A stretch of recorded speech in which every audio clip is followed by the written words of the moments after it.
1K সাবস্ক্রাইবারটা করবোটা কি করে? তোমরা প্লিজ সাপোর্ট করে যাও। বলে ক্যামেরাকে ফেস করা not a easy task. Hey guys, welcome to my video. এটা আমার চ্যানেলের সেকেন্ড বড় ভিডিও। হ্যাঁ, বড় ভিডিও বানানো কিন্তু সত্যিই চাপের। আমি শর্টস বোধহয় আমার 132টা দেওয়া হয়ে গেছে এই চ্যানেলে, কিন্তু বড় ভিডিও, উফ, এই কথা বলে ক্যামেরাকে ফেস করা নট আ ইজি টাস্ক। যাই হোক, শুরু করেছি, আরো অনেক দূর যাব, ইচ্ছে আছে। তোমাদের সাপোর্ট থাকলে অনেক অনেক দূর আমি এগোতে পারবো। তোমরা প্লিজ সাপোর্ট করে যাও। এবার মোদ্দা কথায় আসি। আজকের টপিকটা কি সেটা তোমরা মোটামুটি সবাই টাইটেল দেখে বুঝেই গেছো। সেটা হচ্ছে কি করে আমি এত তাড়াতাড়ি 1K সাবস্ক্রাইবারের টাচ করে ফেলেছি। আমাদের কি কি রুলস ফলো করতে হবে 1K সাবস্ক্রাইবার জলদি জলদি কমপ্লিট করার জন্য।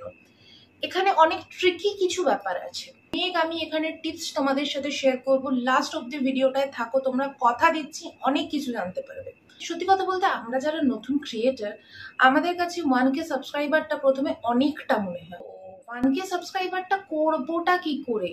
আমাদের ভিডিওতে প্রথম ভিউজ আসে না। মোটামুটি আমার সাথেই হয়, 60টা ভিডিও দেওয়ার পর প্রথম 60টা ভিডিওতে টুকটাক ভালো ভিউজ আসছিল। 1.5K, 1.8K, 9K। দেখো, একটা নতুন ক্রিয়েটারের কাছে, যার কাছে 100খানা সাবস্ক্রাইবার আছে, তার কাছে 1.8K ভিউজ যথেষ্ট। নেক্সট, তারপরে হঠাৎ করে দেখি আমার ভিউজ একদম ডাউন হয়ে যায়, লাইক 68, 50, 28 এরকম। তো সেখান থেকে তো কভার আপ করতে হবে। এবার ব্যাপারটা হচ্ছে, একটা টাইমে আমার কদিন গ্যাপ পড়ে যায় ইউটিউবে ভিডিও দেওয়া। ইউটিউব অ্যালগরিদম আমাদেরকে একটা কথা বলে, প্রতিদিন আপডেট দাও। বড় ভিডিও হোক, ছোট ভিডিও হোক, প্রতিদিন আপডেট দাও। তুমি যদি বড় ভিডিওতে কাজ করছো, প্রতিদিন একটা করে বড় ভিডিওর আপডেট দাও। তুমি যদি ছোট ভিডিওতে কাজ করছো, প্রতিদিন অন্তত পক্ষে একটা করে ছোট ভিডিওর আপডেট দাও। তুমি যদি আপডেট একদিন বন্ধ করেছো, পরের দিনই তুমি অ্যালগরিদমের কিন্তু বাইরে বেরিয়ে যাবে। এটা সম্পূর্ণ আমি আমার এক্সপিরিয়েন্সের কথা বলছি। আমি বলছি না যে আমি সবটা জানি, শুধুমাত্র আমি আমার এক্সপিরিয়েন্সটা তোমাদের সাথে শেয়ার করছি। যাই হোক, তো মাঝখানে 2-4 দিন আমি ভিডিও বানাতে পারিনি, বিকজ আমি বাইরে থাকি আর আমি বাড়ি এসেছিলাম সেই টাইমটাতে। তো যা হয় বাড়ির ফ্যামিলিদের সাথে টাইম কাটাতে কাটাতে ভিডিওর কথা আমার মাথা থেকে বেরিয়ে যায়। আর তখন আমি প্রথম শুরু করেছি। যাই হোক, বাড়ি ফিরে যখন আমি আবার ব্যাক টু কাজে, মানে কাজে যখন এই ইউটিউবের কাজে যখন আমি ফিরছি, আমি দেখছি আমার ভিডিওজে আর ভিউজ আসছে না। তো সেই মুহূর্তে দাঁড়িয়ে হঠাৎ করে আমার মনে হয়েছিল, না, হবে না আমার দ্বারা। আমার চ্যানেল ফ্রিজ হয়ে গেছে আমার চ্যানেল। আমাকে আবার নতুন করে শুরু করতে হবে। তখন আমার চ্যানেলে 130 to 150 সাবস্ক্রাইবার হবে হয়তো। সেই টাইমে দাঁড়িয়ে আমার মনে হচ্ছিল 150 সাবস্ক্রাইবার আমি আবার কি করে গেইন করবো। অনেক কষ্টে 150 সাবস্ক্রাইবার আমি এসেছি। নতুন ক্রিয়েটারদের কাছে 150 সাবস্ক্রাইবার অনেক। আমি ভাবছি সেই টাইমে দাঁড়িয়ে আমি কি করে আবার করবো, আমি আবার সবার কাছে শেয়ার করবো, আবার কি করে কি করব।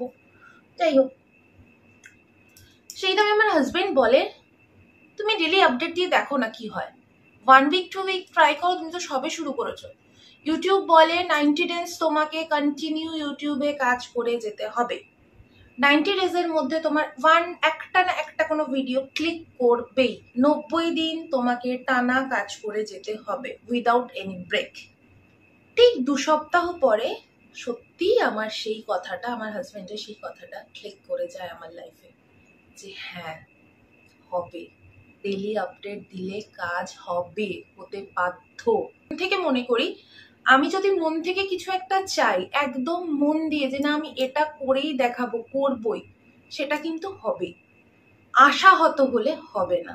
স্টিল নাও, এখনো আমার মাঝে মাঝে কোনো একটা ভিডিওতে 70 ভিউজ চলে আসে, 80 ভিউজ চলে আসে।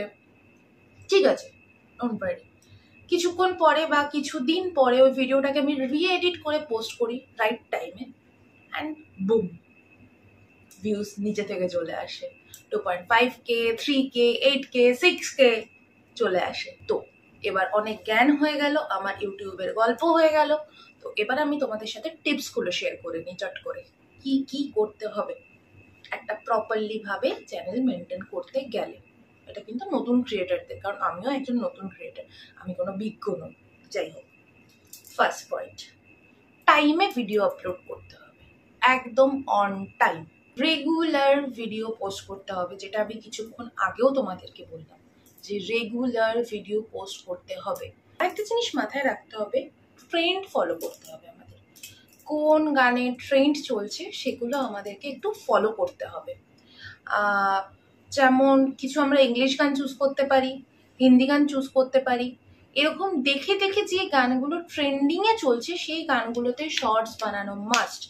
আর হ্যাঁ, এক গাদা হ্যাশট্যাগ দিয়ে ভিডিও করিয়ে দিলে হবে না, এতে কোনো কাজ হয় না, কোনো কাজ হয় না। আমি নিজে ট্রাই করেছি, কোনো কাজ হয় না। কয়েকটা মেন হ্যাশট্যাগ বলছি, তোমরা নোট ডাউন করে নিতে পারো চাইলে। Shorts, short, viral, trending. আর এই চারটে hashtag, shorts and short, trending and viral, ঠিক আছে? এগুলো হচ্ছে মেন কিছু হ্যাশট্যাগ। আর তোমরা যে টপিকের ওপর ভিডিওটা বানাবে সেই টপিকটা হ্যাশট্যাগে দিতে ভুলবে না, ঠিক আছে? এগুলো কিন্তু আমি সব শর্টস নিয়ে বলছি, বড় ভিডিও নিয়ে কোনো কথা আমি এখানে বলছি না। এখানে শুধু আমি শর্টস নিয়ে কথা বলছি, শর্টসের জন্য এই হ্যাশট্যাগুলোর কথা বলছি। কারণ বড় ভিডিও আমি নিজেই সদ্য শুরু করেছি, এটা নিয়ে নিজে আগে শিখি, তারপর আমি তোমাদের সাথে শেয়ার করবো। ইউটিউবের অডিয়েন্স বোঝা কিন্তু খুব টাফ একটা কাজ। সেটা যখন তোমরা ক্যাচ করে নিতে পারবে, ইউটিউবে তোমার কি ধরনের ভিডিও চলছে, লোকে দেখতে ভালোবাসছে, সেই ধরনের ভিডিও তোমাকে বারবার করে বানিয়ে যেতে হবে।